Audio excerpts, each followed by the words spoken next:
Assalamualaikum warahmatullahi wabarakatuh. Sahabat yang beriman, semoga kita dalam lindungan Allah, amin ya robbal alamin.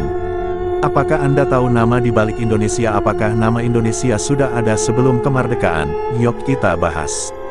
Dan tonton sampai selesai biar menambah pengetahuan kita dalam sejarah.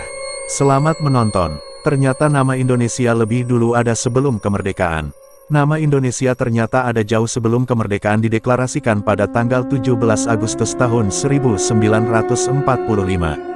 Bahkan kemerdekaannya telah diprediksi 71 tahun sebelum kemerdekaan Republik Indonesia diumumkan secara resmi oleh Soekarno.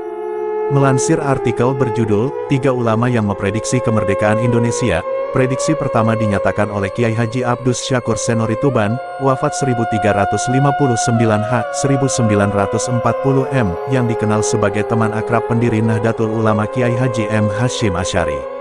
Prediksi itu tertaut dalam syair yang ia buat tentang kedatangan tentara Jepang dan kemerdekaan Indonesia pada tanggal 17 Agustus tahun 1945 Masehi, 1365 H. Padahal 5 tahun sebelum merdeka, Mbah Syakur sudah wafat. Prediksi kedua datang dari Syekh Ibrahim bin Husain Boengcala Kuta Baro Aceh.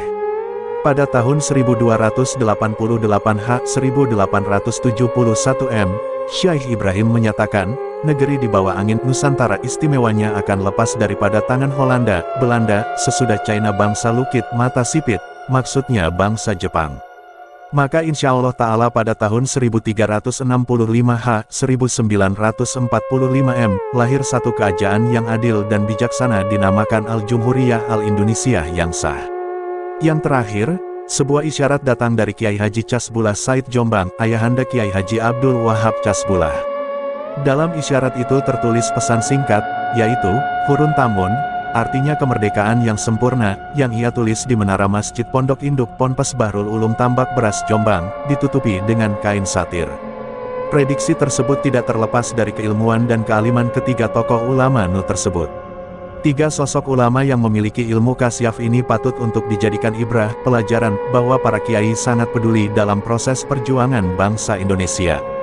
Karena ilmu yang dimiliki oleh kiai lebih banyak agama, maka proses keagamaan itu yang menjadi dominan dilakukan.